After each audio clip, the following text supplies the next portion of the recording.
Good evening，大家先测试一下我们的设备啊。我们讲座在1分钟之后就开始。如果大家能听到我讲话的话，请在聊天室里回复1。如果大家能听到我讲话的话，请在聊天室里回复1。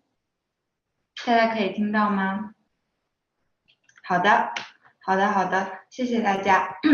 看到我们今天音频是没有问题的。那么我们的讲座现在紧接着就开始啦。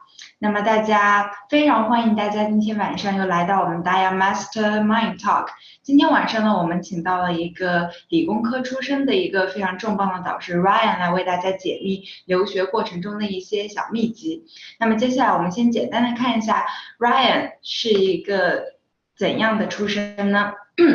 那 Ryan 呢，他在硕士攻读的时候进入了剑桥大学，读可持续发展工程，并且是以一个盖茨全额奖学金的身份毕业的。那盖茨奖学金有多难得，相信大家在以前我们的这个 webinar 里面也是知道的，它的录取率大概只有1%到2%。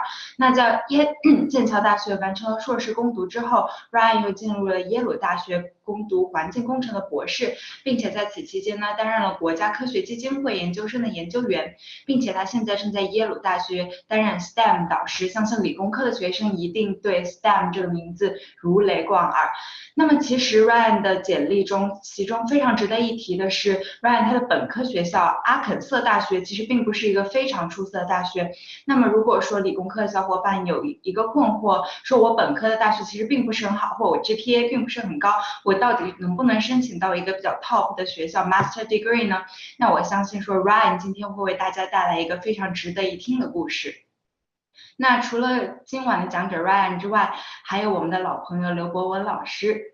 博文呢，他是在90年代的时候就只身赴美，并且在美国完成了高中、本科以及硕士的攻读。除了在这个求学的过程中呢，他的专业涉及也是非常的众多，数学专业以及酒店管理都是博文老师曾经读过的专业。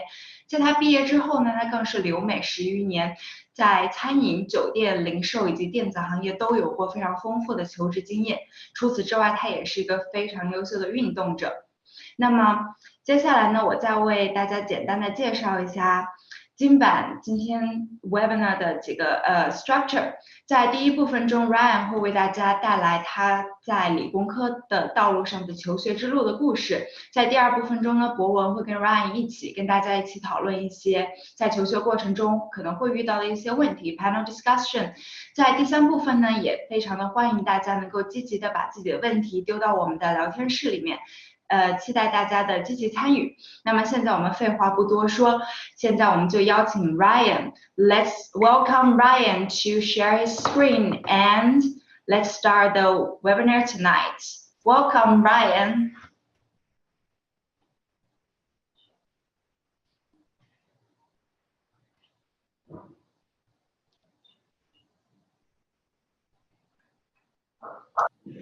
Hello, good evening, everyone, and thank you for listening in. So let's go ahead and get started.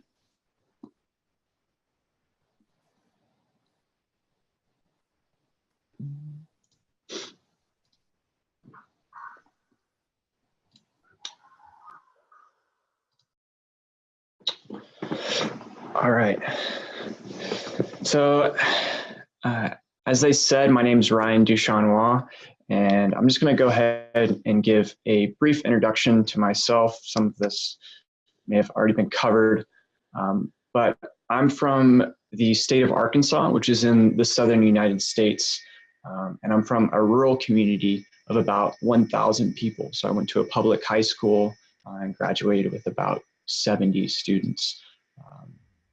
For my undergraduate degree, I went just about 15 minutes down the road to the University of Arkansas, and I received my Bachelor's of Science in Civil Engineering before receiving a Gates Cambridge scholarship and going to the University of Cambridge to pursue a MPhil in Engineering for Sustainable Development. And where I'm at currently is working on my PhD in Environmental Engineering at Yale. So 3 engineering degrees so far. And then just a little bit about my general academic and professional interests. I'm interested in international water sanitation and hygiene.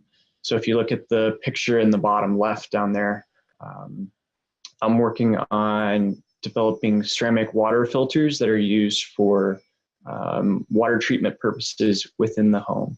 So these are applied to in rural villages in sub-Saharan Africa. So they're being applied in 2 villages specifically in South Africa, where essentially you pour dirty water into these filters, and that dirty water slowly percolates through those filters and treats it. And so it gives people access to clean water that wouldn't have it otherwise. So that's one thing I care about and I work on is water sanitation and hygiene, especially in low and middle income countries. And then I'm also passionate about the water energy nexus. So for my PhD right now, I'm working on developing membrane technologies that are used for water treatment purposes. These are mostly used in higher income countries, but they're used to treat water, treat like wastewater and treat salt water to a potable standard. And so I'm particularly interested in looking at how do we reduce the energy requirements of these membrane technologies, because currently as is, they require a lot of pressure and therefore have a large carbon footprint. And so as we're continually dealing with issues of climate change, we want to be more considerate about the energy requirements of those technologies. And as they become increasingly relevant with water scarcity becoming a problem more and more so. So that's a little bit about my interests. So yeah, hopefully as I go throughout my presentation, that'll help give you, just a framework for you to understand some of the examples I'm using. So the agenda for the rest of this talk, I'm just going to be splitting this up into 2 parts. First, what I'm calling the building phase. So how do you, gather a set of experiences or activities that will make you a competitive applicant at some of the best universities in the world. So this phase is, more so for people that are, 1 or 2 years out from applying to the schools, graduate schools, whatever it may be. And then secondly, we'll talk about the application phase. So maybe you're starting to apply now, or you're applying here in the next couple months. We'll talk about what things you should be thinking about when you're in the application phase as well. Okay, so let's go ahead and get started. And for a lot of this, I'm keeping it fairly broad, trying to make sure it applies to everyone. I'll leave a little bit extra time for the question and answer session where we can really delve in deeper into, specific things you have questions about. Okay, so how do you, accumulate enough experiences that, give you a set of skills and also make you a worthy applicant of some of the best universities in the world? So first, let's talk about how do you find experiences that are worthwhile? From my experience, I found these mostly through networking with people in engineering and people, that were at the same university as I was, as well as other universities. So for instance, when I was a high school student looking to go to the University of Arkansas, when I toured the engineering building, the person that gave me the tour was a current engineering student at the time. And when I ended up going to the University of Arkansas, I reconnected with that guy that gave me a tour, who ended up going to Ethiopia to do some volunteer work. And because of the fact that I met him on that tour as a high school student, I ended up going to do this volunteer work in Africa. And that was the very early stages of my interest in international development and specifically water issues. So networking is really important. Always try to be meeting people, and it's really a good way to find new opportunities that are exciting for you. And then secondly, doing internet research. I spent a lot of time just on Google trying to think, if I could do anything with my summer, what would it be? And then trying to Google things to find if those opportunities existed. And as you're preparing, to go to a graduate school or whatever it may be, it's really important to use those summers wisely, because you only have a limited number of them. So, really making sure that what you're doing with that summer is best equipping you for what you want to do in the future. And then just a little tip, something that I found to be helpful is to make personal contact cards, something with just your name, your email, and maybe your phone number that you can give people when you meet them. So essentially just a business card. But I found those to be very helpful when I was meeting people, like in the classroom or outside the classroom, that I can just slip that to them, and to make sure that, whatever we were talking about or connecting about, that they can follow up with me at a later point. So once you've found opportunities that, get your interest, how do you choose which ones are most worthwhile?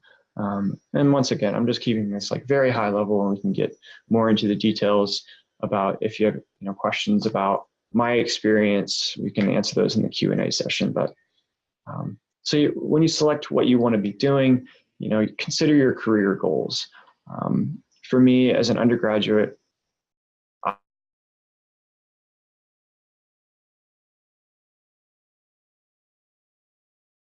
sustainable, affordable access to water supply for everyone around the globe. That's my motivation. And so as an undergrad, if what I was looking at doing, whatever experience, didn't really align with that career goal, then I wouldn't give it too much consideration. So first, consider your career goal. And then consider things like, how much impact.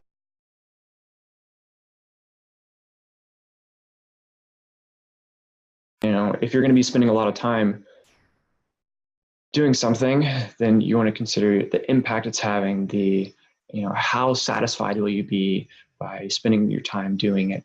Because if you're spending 10 hours a week, but it's not bringing you satisfaction, you won't have really the motivation to keep going. And then just how is the personal fit for you? Is the skill set you have, will that make you perform well in whatever activity this is? And so just to being clear, once again, that when I'm talking about experiences or activities, I just mean like, leadership roles or research experiences or volunteer experiences. So how do you find those and then go about selecting them? And then, just weighing the costs and benefits. How much time or even money are you going to be spending on this experience versus, the benefits? What skills are you going to gain? Will it improve your chances of getting into a good graduate school? So these are all things to be considering. So we'll talk a little bit more about the selection phase, but just a quick tip that I found useful is that if you have an idea of what you want to end up doing, find people a couple years ahead of you that are doing the same thing. So if you're wanting to get into an engineering PhD program, try to collect CVs from people that have applied to engineering PhD programs and have been accepted and are doing well. And that can give you just kind of a gauge of, how can you best prepare yourself for these experiences. And the way you know how to best prepare yourself is by looking at what people have done before you. And then once again, nothing really new here, but if you're trying to get into a graduate school, these are some of the things you need to be considering. It's highly recommended that you try to get some research experience as an undergraduate, and especially in engineering if that's possible.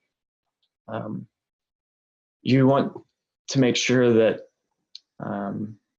the research experience that you're getting is focused enough where you're not just hopping around to different research projects and all the time and not really getting any depth, but it's also good to get some breadth as well. being involved with leadership roles. Some things that I did, I was a part of the engineering student council at my school. I was the president of a civil engineering society at my school. So when reviewers are looking at your application for graduate schools, these are some of the things they look for. International experience is also seen as a very good thing. So if you have an opportunity to get some international experience, look at going to some conferences and presentations. I see this as something that not many undergraduates look at doing too often. But these are the things you're going to be doing in graduate school. And so if you can get some experience with them early, it's only to your benefit. And then some volunteering experience as well, especially if you can do that around things that you care about. So for me, working on water issues, trying to get some experience in water-related things was good for me. But here is where I think you can really differentiate yourself compared to everyone else, is that after you find some research or leadership roles that interest you, and then you select the best ones that provide you the most benefit without overcrowding your time, you want to be able to maximize the benefit of your experiences. And I think, once again, this is really where you can differentiate yourself. So 2 ways I thought you can do this is by specializing. And so if you can, have a central theme of all of your work, that shows that you're committed to it, that you're determined to reach your goal. And that is really seen favorably when you're applying to graduate schools, that you know what you want to do. And then I'll talk a little bit more about this, but communicating your experiences is probably just as important as the experiences that you've had themselves. If you can communicate your experiences effectively, it can really be to your benefit. So, even if you have a ton of very incredible experiences that make you a worthwhile candidate, if you cannot communicate these well to just people you're having a conversation with, or to the people that are reviewing your application, it's hard to make a case for your admission to some of the top schools in the world. So how do you go about sharing your experiences effectively? How can you formulate, a story around what you want to be doing, what you've done in the past and what you want to be doing in the future? So just a couple quick comments and tips is that if you can find a central theme in your experiences, and even if this is broad, this can help you keep it, keep your story concise and simple so that people can understand. So just using myself as an example, most of my work, not all of it, but most of my work has been involved with water issues, right? And so when I go about telling people what I want to be doing, or if I go about, writing a graduate school application essay, one of the first things that I can say is that I want to improve access to safe, reliable, and affordable water supply around the globe. And that's something people can relate to and people that can understand. And they also know my motivation and purpose. And so that's kind of the central theme of all of my work. And so, consider that for yourself.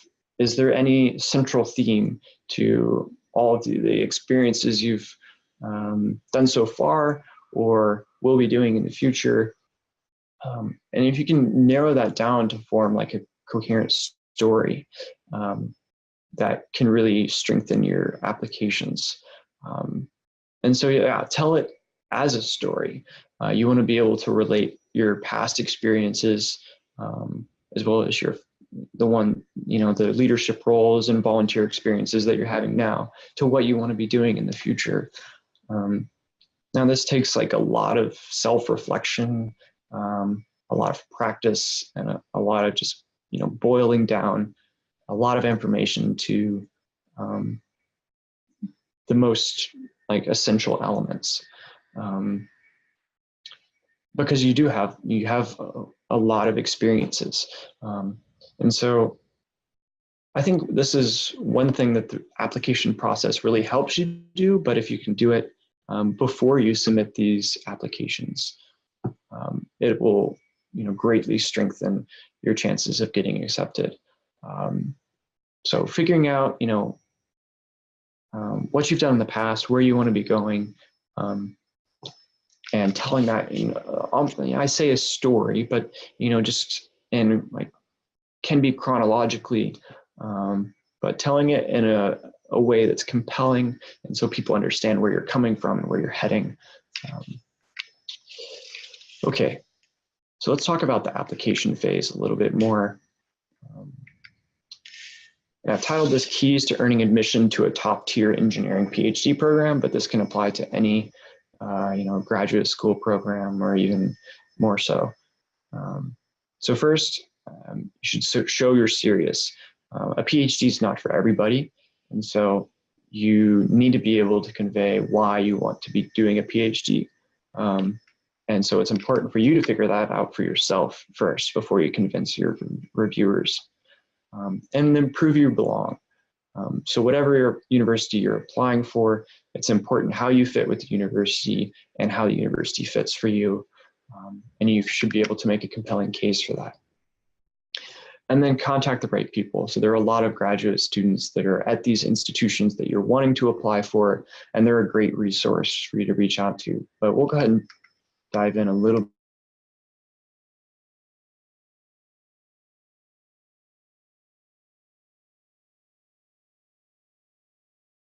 In the United States, a PhD program is, a long undertaking.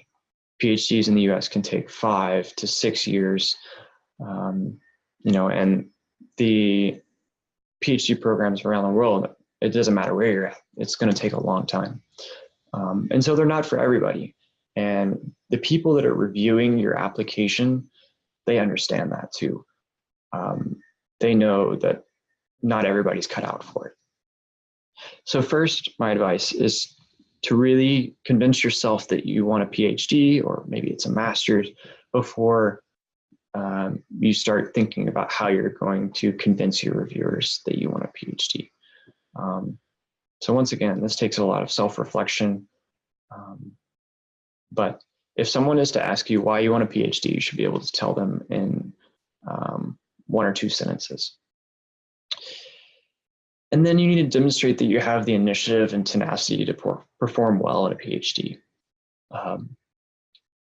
So, like I said, PhDs are long, but they're also just very frustrating. When you perform an experiment 20 times and still nothing's working, you have to show that you'd be able to keep moving forward and that you really care about what you're doing. And so some ways you can show this is that you've been committed to this one topic for, but I mean, there are a lot of ways you can go about demonstrating this. And then you need to prove that the graduate program that you're applying to makes the most sense for you. So if you look at my little diagram here on the bottom, that if you're trying to get from point A, your past experiences, to point B with a future career, the goals that you have for your career, if you're trying to get from point A to point B, your PhD or graduate school program will be somewhere in the middle there. And to show that you're serious about a PhD, it should be very clear how you link these two. And it should be evident that a PhD program makes the most sense, that it'll help you get from point A to point B, and there's no other way to get there. And so when you're writing personal statements, this is the way you should be thinking about writing your essays. Okay, and now prove you belong. So what I'm saying here is that you need to demonstrate that there's no better place for you to get an education than the place that you're applying. Now, this is going to look different for every school, right? And so it's going to require some research on your part. The little card in the bottom right there. So it turns out that being an adult is mostly just Googling how to do stuff. So, a similar idea applies for applying to graduate schools. You just need to be doing a lot of Googling, figuring out, what are the benefits of me going to each program that I'm applying to. And so you can form a compelling case for each school. And then how the university fits for you is just as important as how you fit with the university. And so, it's not just about whether you're a qualified applicant, but it's what can that university provide for you? What opportunities that they have that will, enrich your experience as a student there. So once again, this takes research, just finding very specific things about universities. So to use an example, when I was applying to some graduate schools, some schools had like water policy departments and faculty members that were experts in water policy. And while that's not my, immediate work because I don't work on policy, that would be a great resource to me as a graduate student. And that was something that I really valued in those institutions, but I wouldn't have known that unless I just started searching at all these schools, whether they had, professors in water policy. And so that's one way I made a case for going to a particular institution. One thing not to do is don't base your school list or, why you want to apply for a certain school just based on the rankings in the U.S. News and World Report. While it is helpful for you to get an idea of where you want to apply, there's not enough goes into those rankings for you to make a decision about where you want to go to school. And then lastly, contact the right people. So I've included this Chinese proverb here that to know the road ahead, you ask those that are coming back.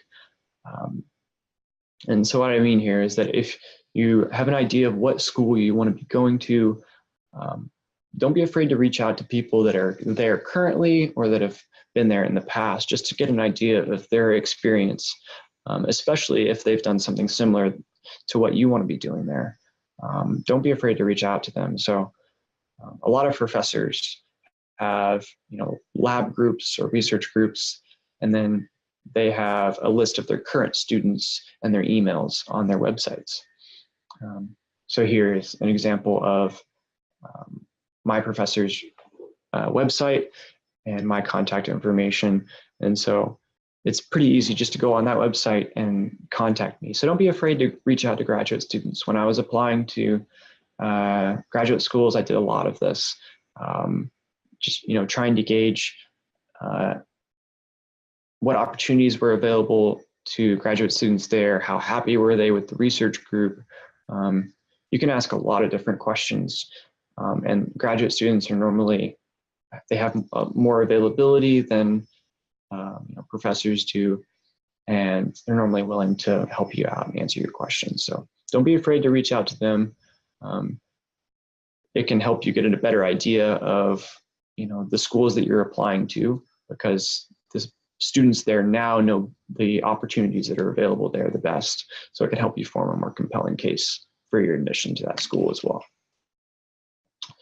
So, okay, just a quick recap. It's not only about how you're building your experiences or your CV, but also how you learn to effectively share them. That can matter just as much. And then some application tips, like, show you're serious, show that you want a PhD and you're not just doing it because you're not sure what you want to do, or that you're not sure that what you want to do, or that you're just not wanting to get a job right now. Those aren't good reasons. Prove you belong, how you fit with the university, is important, as well as how the university fits for you. And then don't be afraid to reach out to people to get more information. And so that's all I have. Like I said, kept it a little bit broad, but I'm happy to delve more into the details during the Q&A and panel discussion. So if you have questions, go ahead and submit those through Zoom chat, and we'll get to those here in a bit. So thank you. Okay, thank you so much, Ryan, for your wonderful sharing. If you don't mind, I'm going to go ahead and just summarize a little bit in Chinese, just like 2 minutes or so, and I'll get back to you in English. Okay? Sure.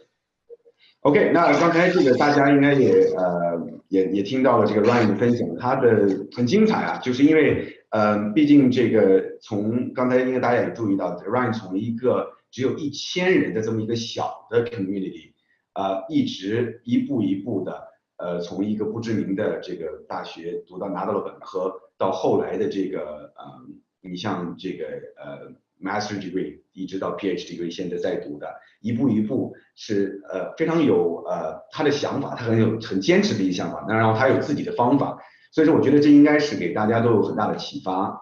如果他能从一个1000人的小地方，那他们那一个学校只有70人，这么一个小地方能够一步一步走到他现在的这个成功的这个点的话，我觉得像我们不管在中国的哪个地方，我们都是比较相对大一点的城市嘛，我们应该在那个点的时候，我觉得应该是大家的见识都会比他多一些嘛。那我觉得应该也更有信心，只要知道你自己想要什么。那我觉得这个简单回顾一下刚才这个 Ryan 讲的这些事情。首先大家也可以看到他在申请这个研究生的时候，这个 engineering 研究生的时候，他的几个方面 research experience、leadership roles、international experience。conferences and presentations and volunteering， 那这几个其实是比较各个方面的。其实我们不需要觉得这个，如果说是理工科 engineering 的这个专业的话，就一定是完全是学硕。其实并不是这样的，任何学校的任何的专业其实都是多方面的，那也会包括你的 research 的能力，那 research 的这个经历，以及你的领导力。然后，如果你能在一个国际环境下做到这一点的话，代表你的能力是非常强的。那同时，你的 presentation， 那肯定是你能够懂得怎么样来去展示自己。最后是 volunteer， 你愿意来用你所知道的来回馈给你的 community。那下面的话，他有讲这个 Ryan 有讲到从需要 convince yourself you want a PhD before you convince your viewers， 就是首先你自己准备的这个申请的整个的这个 package， 在给到admission officer 之前，你需要问一下自己，如果我作为一个第三方，我是否看到这个 application 以后，我觉得确实我会想要，我是一个非常想要读 graduate degree 也好，或者是 PhD 也好，在这个学校就读的人，你只要得说服自己嘛，你连自己都说服不了，有很多的疑问，很多的怀疑的话，那为什么 admission officer 会想要能够相信你呢？那其中有一个很重要的点，就是说，不管是 graduate program， 就是你要去申请你的这个硕士，还是 PhD 也好，它都一定要展现出来是从 A 到 B 的这个点中间一个不可或缺的一个环节。也就是说，从 A 到 B 之前，你会遇到一个瓶颈，或者是对 B 有足够的这个热情，一定要想要去达到 B。那这个中间的这个education 这一块的这个在国外的这个留学的这个经历，对你来说是非常重要的，否则没有办法达到。那你就成功了。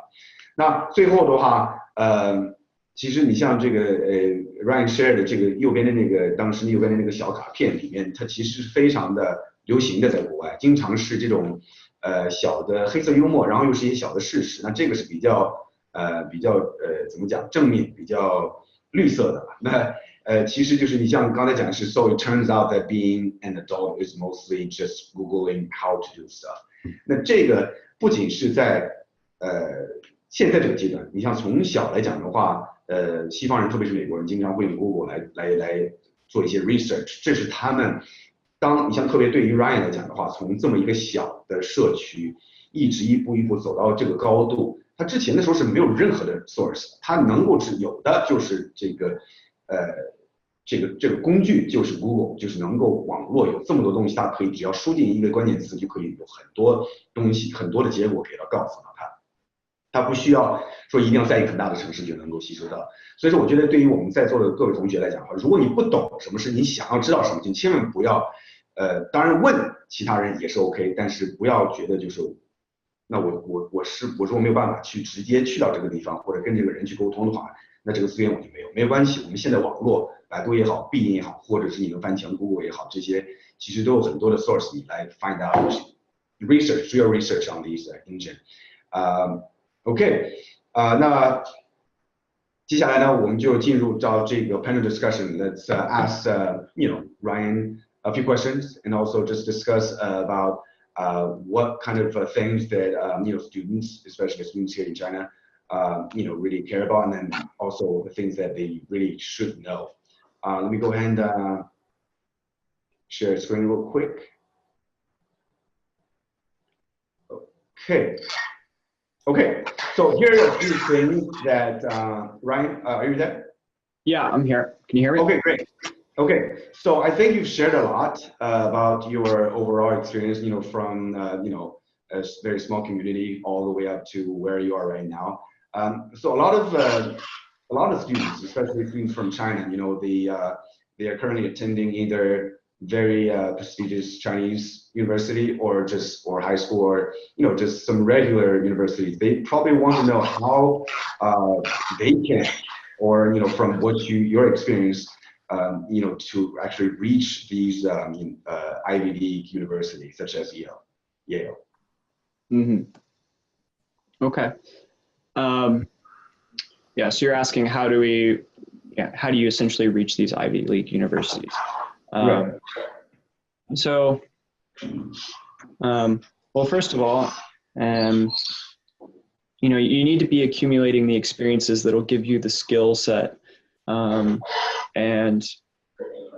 just the experiences that you need that these universities care about.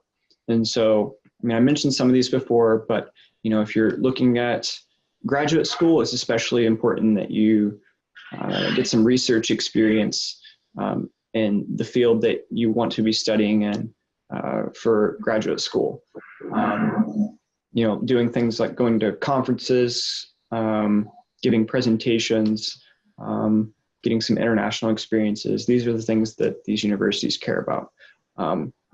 But I really think that if you're doing that, what can really set you apart from everyone else is being able to communicate your experience as well, as I mentioned before.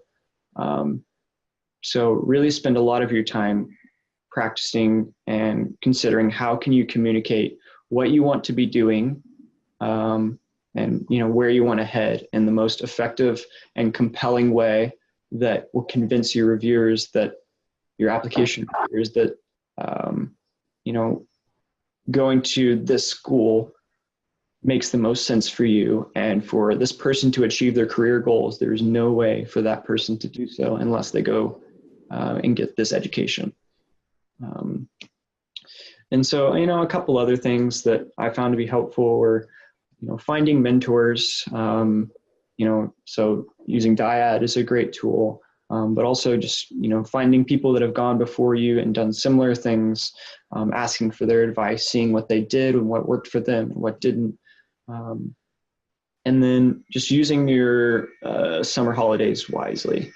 So you have a limited number before you won't have any more summer holidays, and that's when you have the majority of your free time to really build your experiences that will make you competitive at these universities. And so the best experience that you can have in that summer is what will really help you. So. Okay, yeah.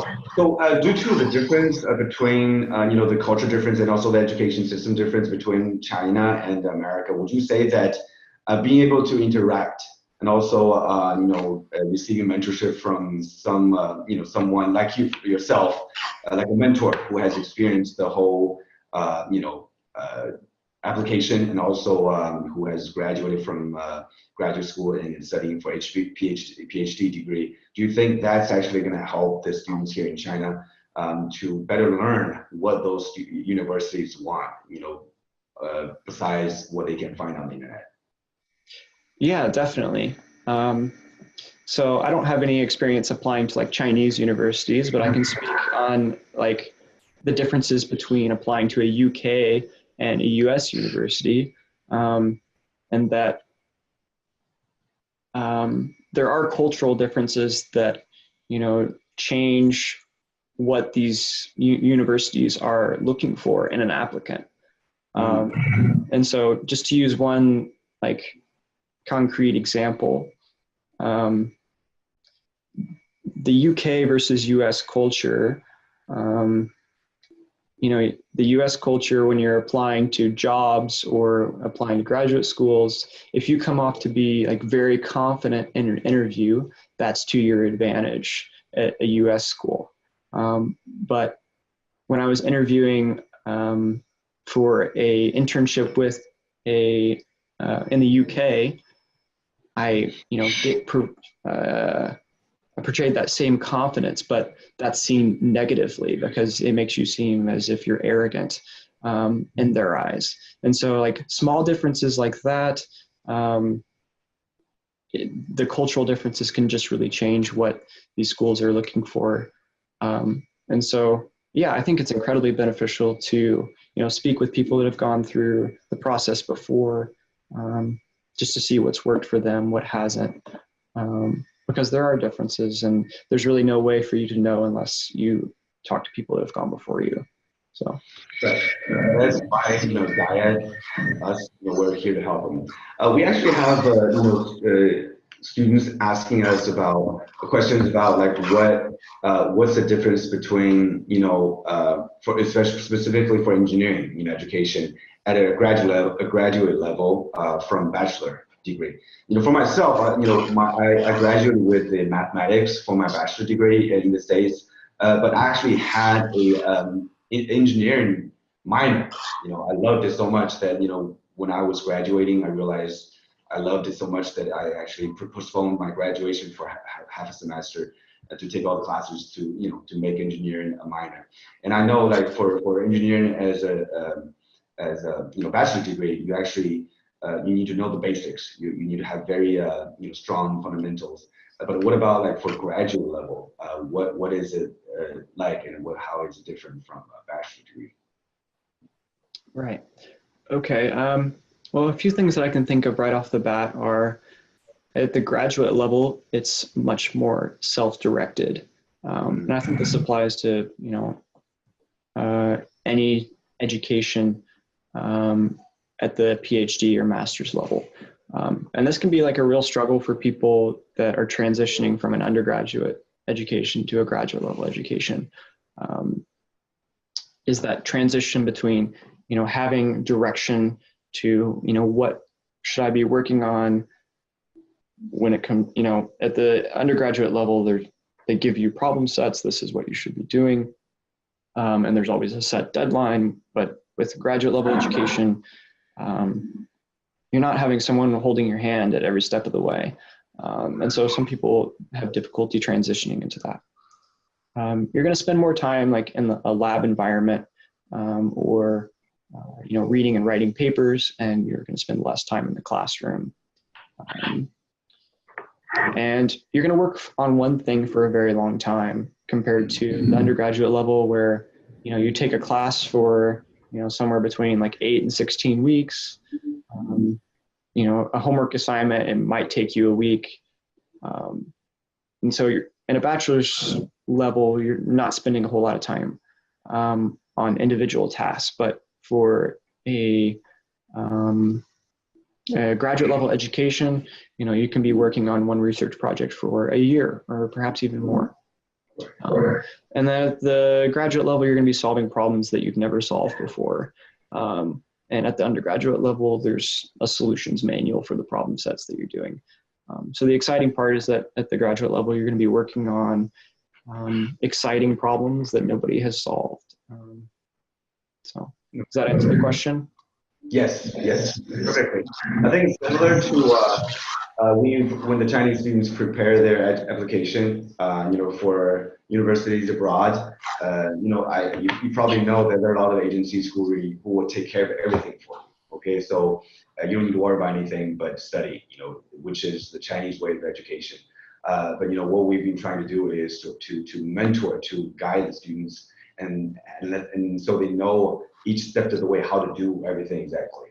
And by the time they get the offer, they're more organized, they're more independent. So by the time they get to the States, start their education, it'll be much easier for them to adapt to this kind of education system.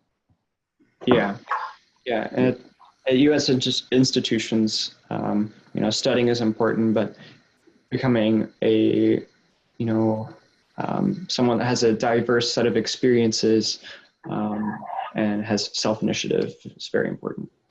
Right, and since your major has always been engineering, I think most of our students who are listening or who are watching right now probably are expecting you to be like very nerdy, one way to put it, and who doesn't like to communicate with people. But since when you were young, you were very you paid a lot of attention to network with people, and you even had these little name cards, to hand out to people just to start building and knowing people. I think that's one thing that'll change, people's traditional or conservative mind about, people who are into engineering or the STEM program.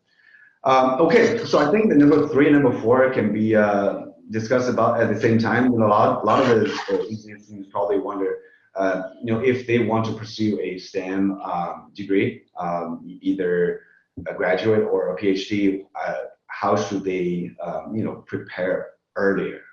So for example, if they're a sophomore in college, if they want to start preparing right now, what should they be doing? And also, especially for those students whose bachelor degree is not going to be a STEM major.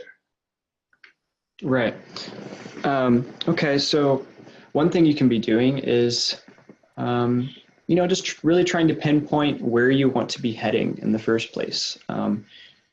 Now, I'm not saying that you have to write it in stone and never change it, but if you can, figure out where you think you might want to go to school, or, at least what you think you would want to study at a graduate level, that's very beneficial for you, because then you know what steps you need to take to get there. And so that's something I wish I would have done earlier rather than later, is figure out exactly what I want to do. And like I said, you don't have to write this in stone and never change it. There's always room for flexibility and, taking a different direction if you decide it's not what you want to do. But I'd say the first step is just figuring out like what goal or you're trying to reach or where you're trying to go. And that forms the foundation for you to start working towards that. So, once again, some of the things I mentioned before is that, getting some research experience in the topic that you think you might be interested in.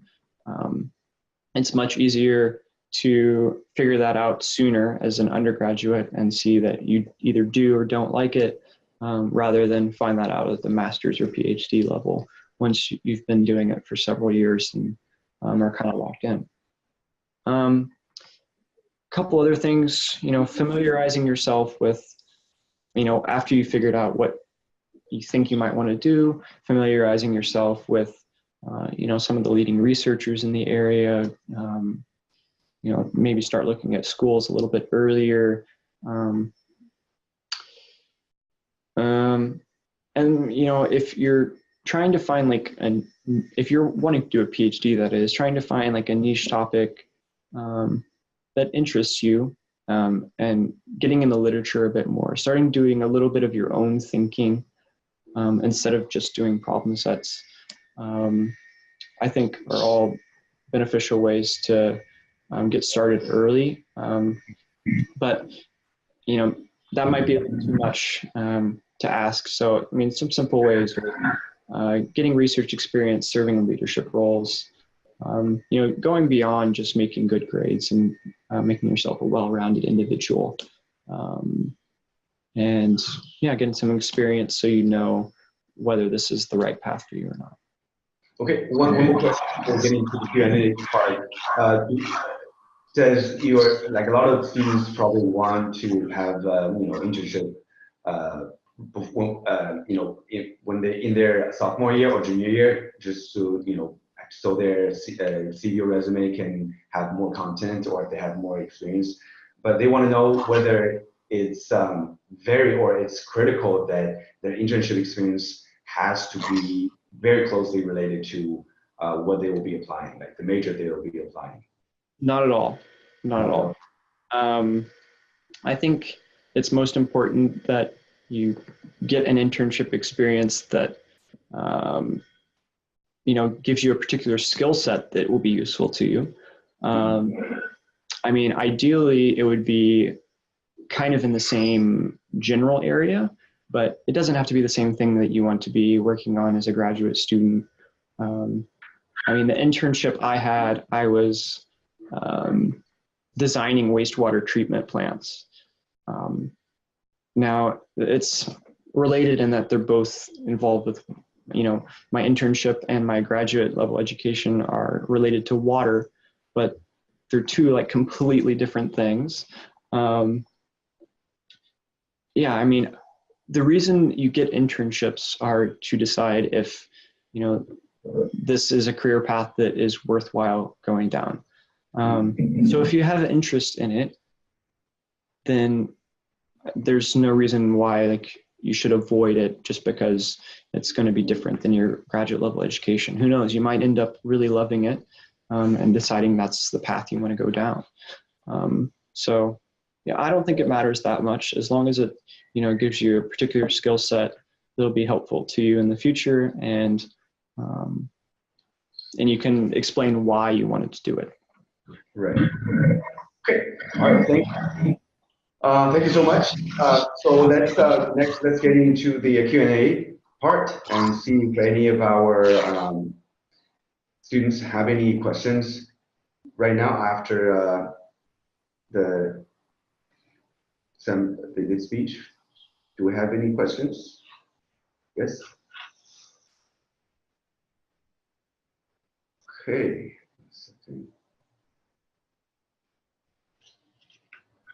Let me see, where's the message? Okay. Is it Hamilton? Okay, so we have a question from Hamilton. It's about the experience. Are there any tips, especially for environmental majors applying students? So in other words, Hamilton has a question about okay, let me try to rephrase this real quick. I think he meant the internship experience. Are there any tips, especially for environmental majors, if they want to apply for graduate school? Okay, so tips for applying to internships? Yeah, Hamilton, can you explain a little bit more about your question, because it's kind of I don't know, we don't know which angle to attack it. Oh, is he okay? Is he a scholar? No. Or you can type it in Chinese as well. It doesn't matter.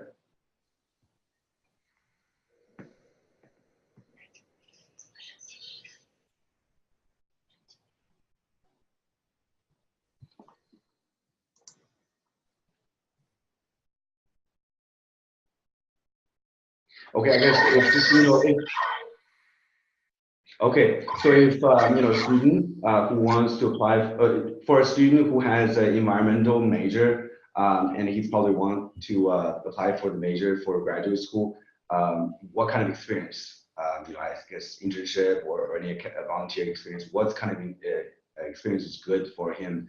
It's beneficial for him, to be more successful when he applies for graduate school abroad.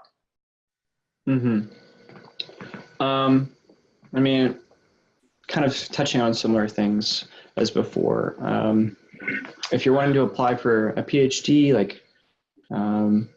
getting some research in the environmental field or at least in engineering, would be very beneficial to you.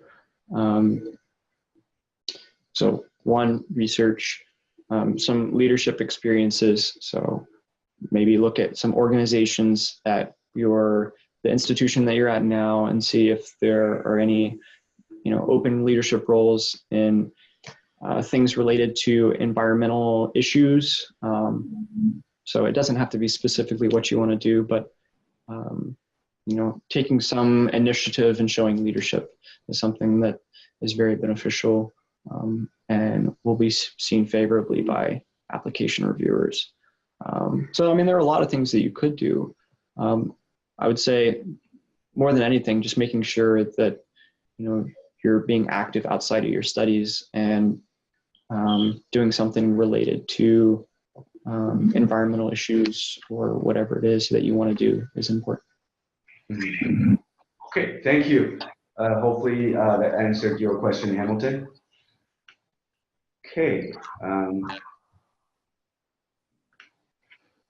think we have another one from Pei-Tzu.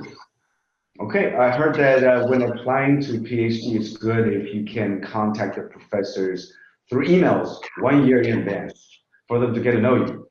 Is it true for applying for a PhD in American schools? What should applicants include in such email? Are there any other tips regarding preparation for applying for PhD? It's a long question. So basically, what should you include? What kind of content you should include when you email the professor, or is it necessary to contact them 1 year in advance? Right. So yes, I contacted professors through email. Not everybody does this, and I'm not too sure how much it actually helps. A lot of professors don't reply back. Obviously they're very busy, but what I included in my email was that,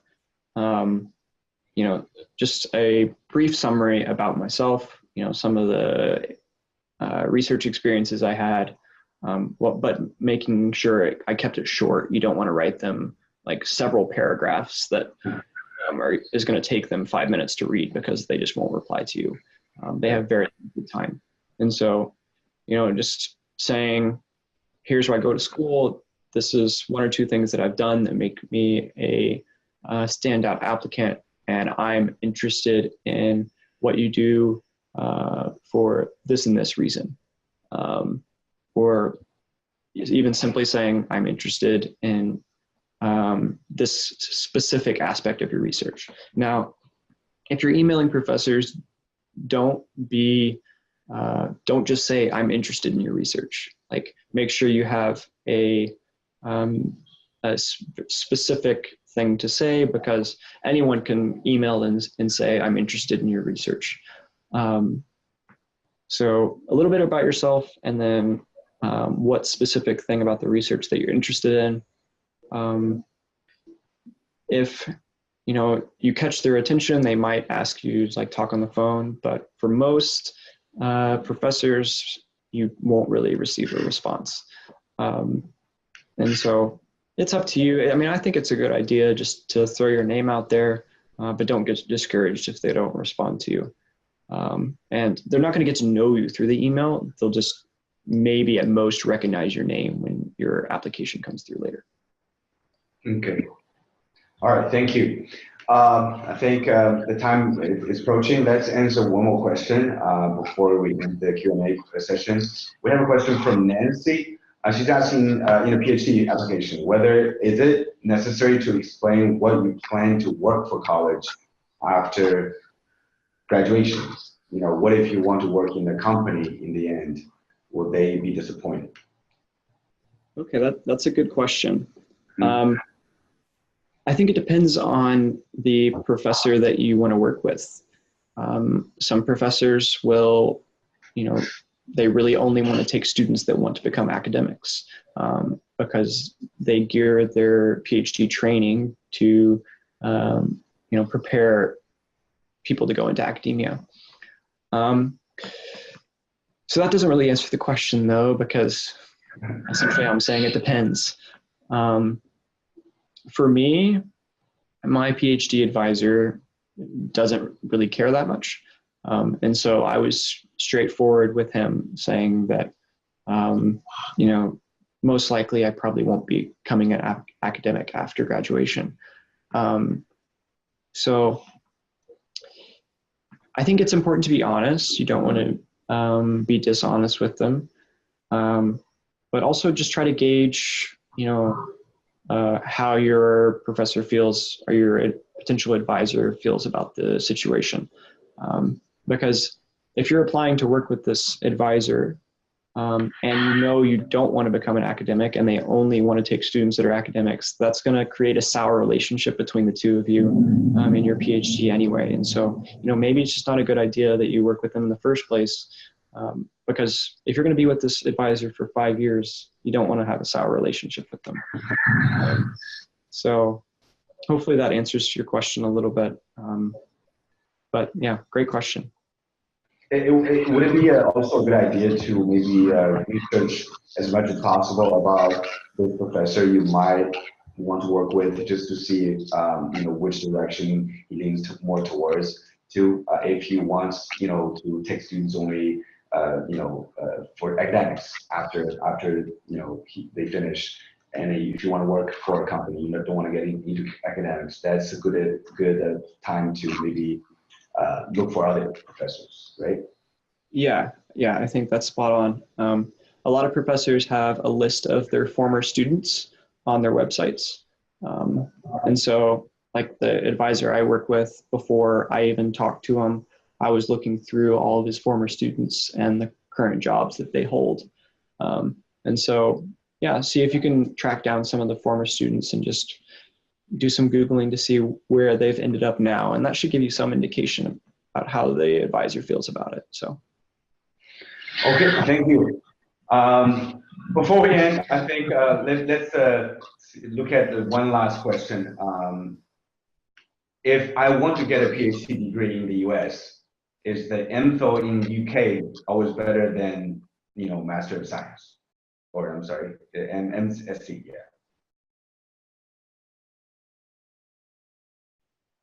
Right? Okay, I think Ryan is,稍微等一下 Ryan 他这个在缓冲。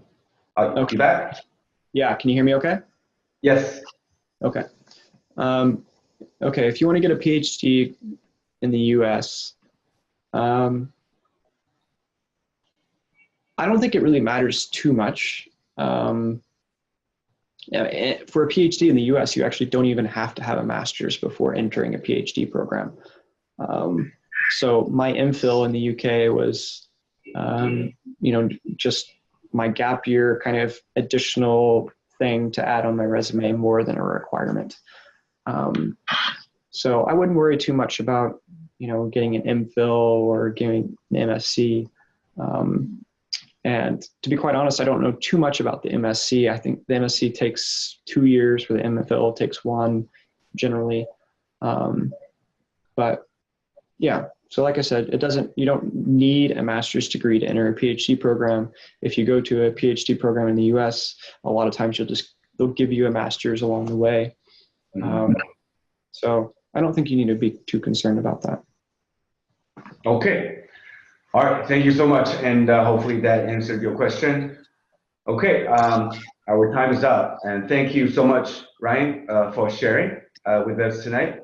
And, you know, Ryan is actually one of our mentors, a very wonderful mentors who's helped, you know, is currently also helping a few of my students as well. So if you need, let us know. I will, you know, connect you with Ryan. Wendy? Yes, so thanks again, Ryan and Bowen, for the amazing sharing tonight.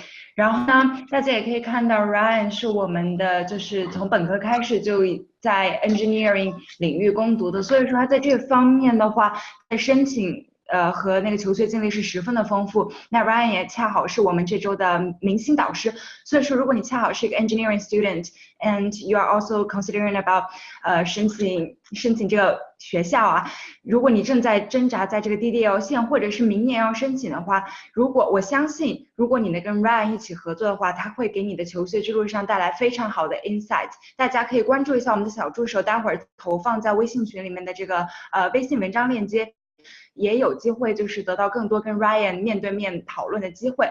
除此之外呢，如果还有同学更加需要1对1外籍导师文书点评，或者是关于留学项目咨询的服务的话，也可以扫一下我们这一个界面的2维码，花30秒的时间填写一个 survey。So thanks again, Bo and Ryan. And okay, thank you, Ryan. Thank you for your time. I guess we'll see you again next time. Okay, bye guys.